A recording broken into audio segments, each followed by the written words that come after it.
Don Cooper, Combat Sports, Director of Sales and Marketing. Our 2016-17 line is unique for us because we're combining multiple factories, multiple pieces of technology.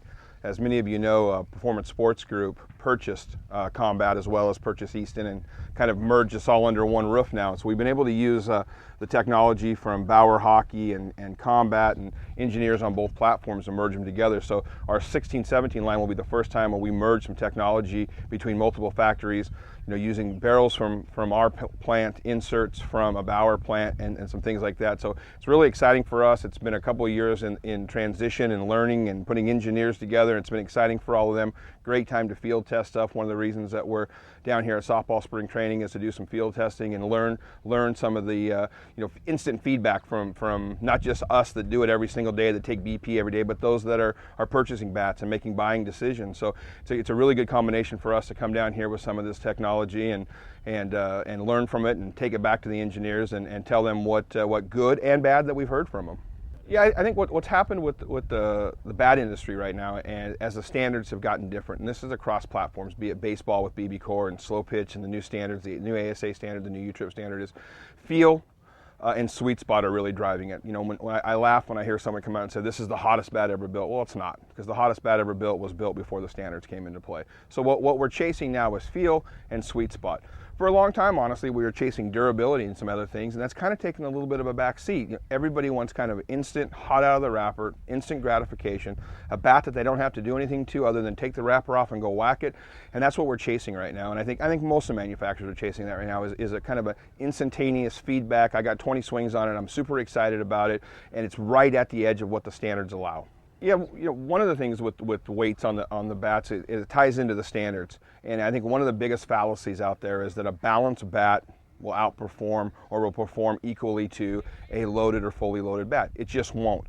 The reason why we don't see big end loads in some models any longer is you can't get them to the test. Higher MOI, heavier bat, quicker swing.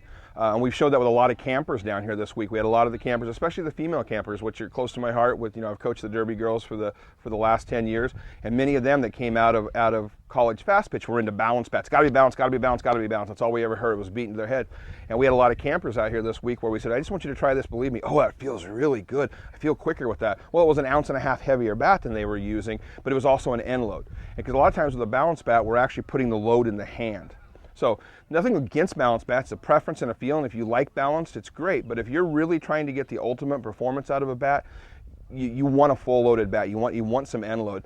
We've gone to a lot of 1/2 ounce stuff, even 25.5 ounce end load. So we've got a little bit of a lighter bat for that female player, because we've catered a lot of our stuff this year. Over the last few years, we spent a ton of time working on the female player, the player that's coming out of fast pitch, that's converting into slow pitch, the player that we've seen so many of them out here at spring training, that quite frankly are the future of slow pitch softball. There's lots of players playing fast pitch. It's one of the only growing demographics in diamond sports industry.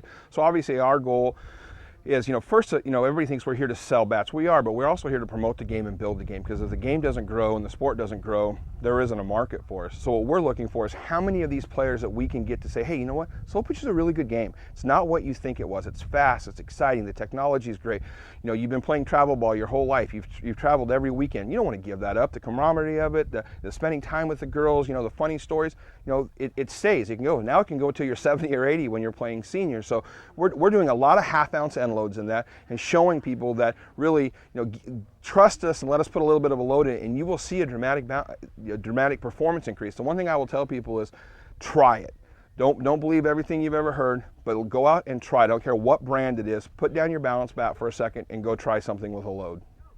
The Derby girls and the women's program as a whole is very important to me personally, but it's also important to PSG. It's very important to Combat. It's also very important to Easton.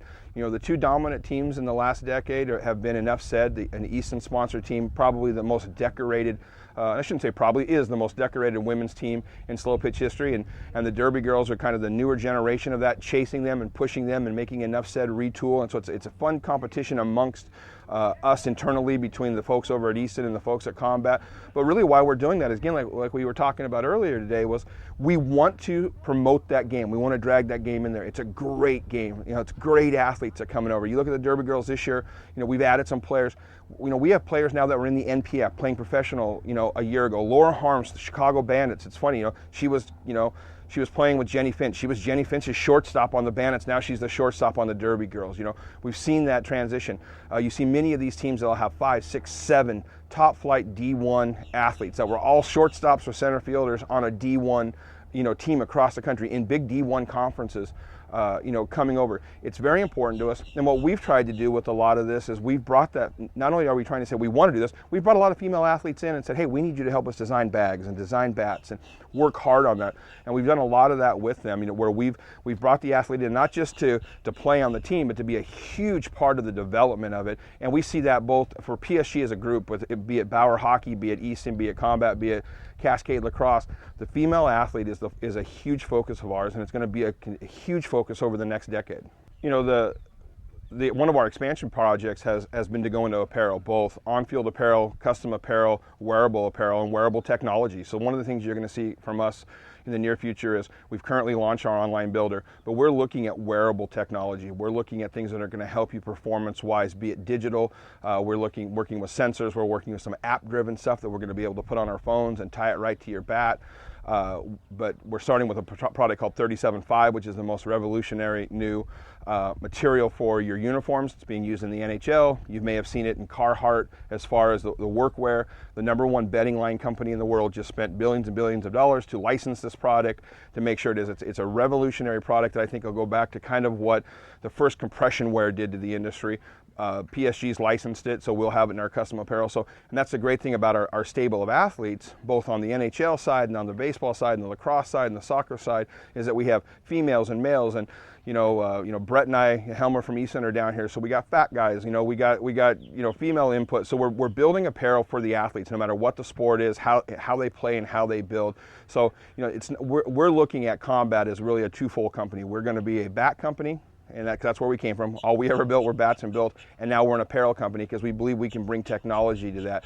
We don't want to be an also-ran brand, so it's two places we feel we can drive with technology.